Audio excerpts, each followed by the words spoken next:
I'm not gonna lie to you guys, finding a product idea or a business idea is one of the most difficult parts of building a business, especially because you know that you're gonna have to invest some money into it. You know that it's gonna take some time to make it work. So you definitely wanna make sure that you're doing something that's worthwhile, right? So in today's video, what I thought I would do is give you a real honest and just super transparent, simple approach to finding winning products. So today I actually wanted to do some product research myself. This year, I'm really on a mission to have my best year ever in e-commerce, not only helping people start their business and helping businesses grow, but also growing my own portfolio of brands. So I figured I would show you what I'm gonna be doing, and I'm gonna basically be using free strategies here, so nothing crazy. So let's just get right into it, and if you do end up liking this video, make sure you subscribe for more. So there's a bunch of ways that we can do this. I mean, there's literally thousands of videos on YouTube on how you can find winning products or the latest winning products and whatnot. But one thing that you have to understand right off the bat, and something I want to make real clear because we are on Aliexpress right now,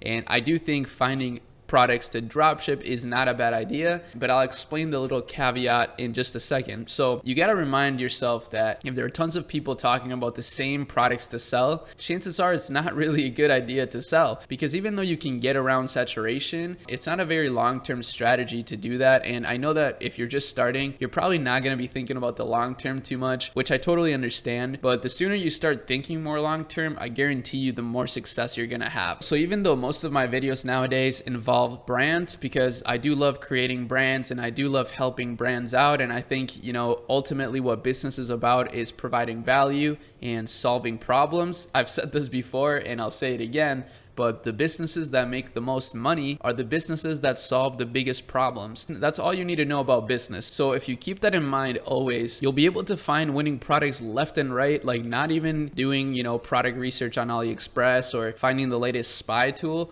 Like you'll literally just be out and about walking or at the mall or whatever. I don't know who goes to the mall nowadays, but you'll be able to start spotting different products out on social media and stuff like that and getting ideas. So that's what this is all about. It's like brainstorming ideas, brainstorming problems in your day-to-day life. That's how some of these awesome e-commerce brands that we do case studies on are created. But nevertheless, the first method that we're going to be using here is Aliexpress, because Aliexpress has a crazy algorithm and crazy consumer base. I mean, this website's getting nearly 500,000 monthly visitors, and even though it's a lot of people wanting to sell products, like probably 99% of those people are actually just trying to shop for these products. So it's a really great indicator of things that are selling. And it's not a bad way to start your business, especially if you know how to move forward quickly and iterate very fast. So that's the second principle that you need to understand when it comes to finding your winning product, even though it's not like an actual winning product technique, is don't be afraid to fail. And if you do fail, fail fast and iterate very quickly. Try to create a minimum viable brand. And that's where I think Aliexpress is not a bad way to start, because you can start your business very quickly, get some results fast, and then improve your whole customer experience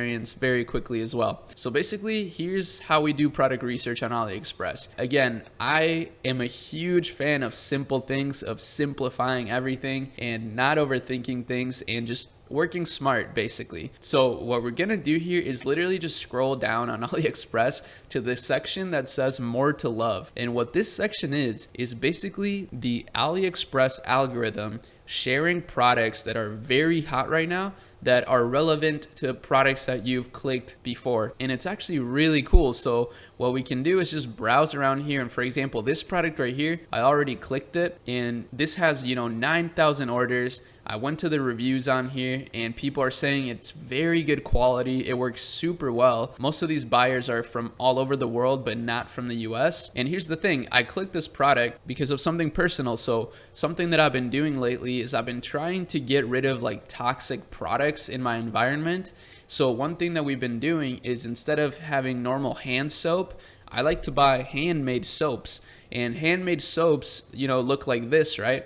But the thing that sucks about having handmade soaps is that they slip everywhere, because, you know, I don't have a tray to put them on, and it slips everywhere. It makes everything wet in your sink. So it kind of sucks. It's annoying, but that's not going to stop me from wanting to buy handmade soaps. So when I saw this product, I was like, whoa, this is perfect. This would literally solve my problem, because this is angled downwards, so it makes the water go down the sink and it won't make everything wet. It'll keep the handmade soap that I buy just in place, and boom, that would solve my problem personally. So it's a pretty decent product to get started with. Now, the only bad thing about it, it's super cheap, so you'd have to sell this for like probably 10-15 bucks at the most. But what is really cool is that, guess what? Most people probably have multiple sinks in their house, so you could offer a deal where you do 3 of these containers for $24.99, for example. That's only going to cost you like $3, but in the eyes of the customer, that's like a super good deal, right? So that's the second key, is creating great offers. That's a big part of finding a winning product. So now let's refresh Aliexpress.com and we'll see what kind of products are popping up now that we click that one product. And obviously this is going to take some work, right? It's not going to be a super simple,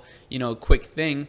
But this is kind of cool right here, an AirPod cleaning kit. So see, again, I'm not gonna lie, this is a problem I have myself. Yes, it's a little embarrassing, but I got AirPods. They're not new AirPods, but my AirPods get dirty pretty easily. Like, I do clean my ears, but I guess my ears are like, you know what? We gotta produce extra wax because, you got big ears. We don't want you to get like a spider in there or something. I don't know. So I actually have this issue myself, and I could definitely use something like this that would clean my AirPods. This actually looks like a really cool product. It's very minimal and it looks like it just gets the job done. So same thing, it has a ton of orders. People are loving this product, so we could definitely start a business around it. And again, we'd probably have to sell this one for like 10 bucks at the most, but we could sell a pack of 4 for 20 bucks. And that's a super good deal in the customer's eyes, and that's super expensive for us. That would still be a decent margin to run. And this is why I think this is a good product research method. It's very simple, it's super straightforward, and you're not relying on the products that other drop shippers, people who are trying to sell products as well, are telling you to buy. I mean, that's of course going to be counterintuitive because everybody's going to be trying to sell those same products. Whereas if you try to be just a little bit original, it's really going to pay off handsomely. And the thing is, you still see that people are buying these products. So the only thing that sucks is that you're going to have to be more creative when it comes to your ads, but it's going to be worth it. So that's why I like to use this method right here. So that's if you want to start with drop shipping. I really think that's the best way to start if you're going to be making a dropshipping store. But this video is not titled specifically for dropshipping, because this is some of the other things that I'm doing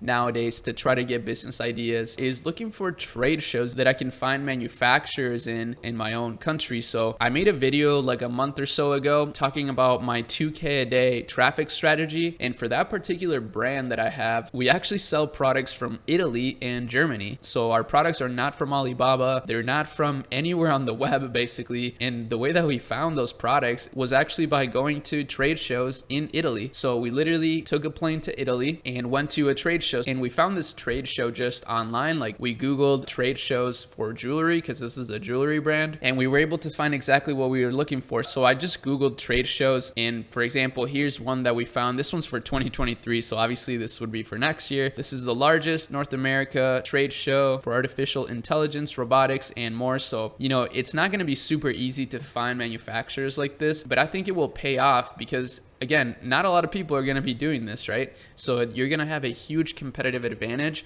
And if you can go to these trade shows and present yourself as a source of authority, you can even offer to drop ship these products for some of these manufacturers, because maybe they have the logistical capabilities to ship out orders, and then all you would have to do is worry about the marketing and the building of the brand. So that's also something I'm really interested in doing this year with US manufacturers, especially with all the logistical issues that we're seeing globally. I think keeping things in-house would be really cool. And then the last thing here is to just literally go on Alibaba. So again, use all these other methods to get ideas, and then we can go to Alibaba.com to find actual manufacturers globally.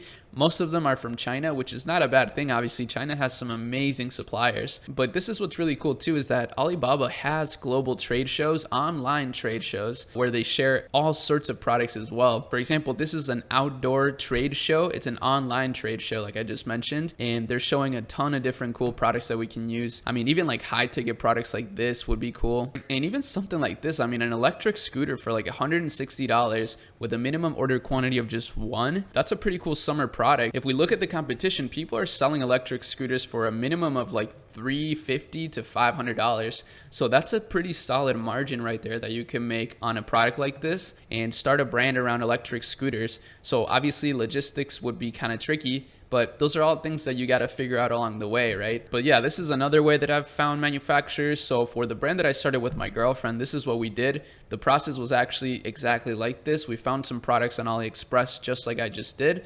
And then as soon as we tested something and it worked, I went on Alibaba, found some amazing suppliers, and built a relationship with them to the point where now we can test products really easily from suppliers that are super high quality, that are not listing their products on AliExpress, and that we can build a great solid relationship with. So that's about it for this one. I know a lot of you guys are still really wanting me to make a ton of dropshipping content, but again, like that's not really my focus. I do love the dropshipping model, but I don't like dropshipping from AliExpress, if that makes sense. I'm in the mindset of just building brands and using some of those things that I've learned from dropshipping to make the brands more simple and seamless, especially on the operational side, because that's the biggest hassle when it comes to building a brand. But I hope this video was valuable for you. If you did learn something, then I want you to give it a like and subscribe for more. Make sure you also check out some of the resources I have in the description of my videos. We get some good stuff in there, but that's about it. Hope you have an amazing rest of your day, and I'll see you next time. Peace.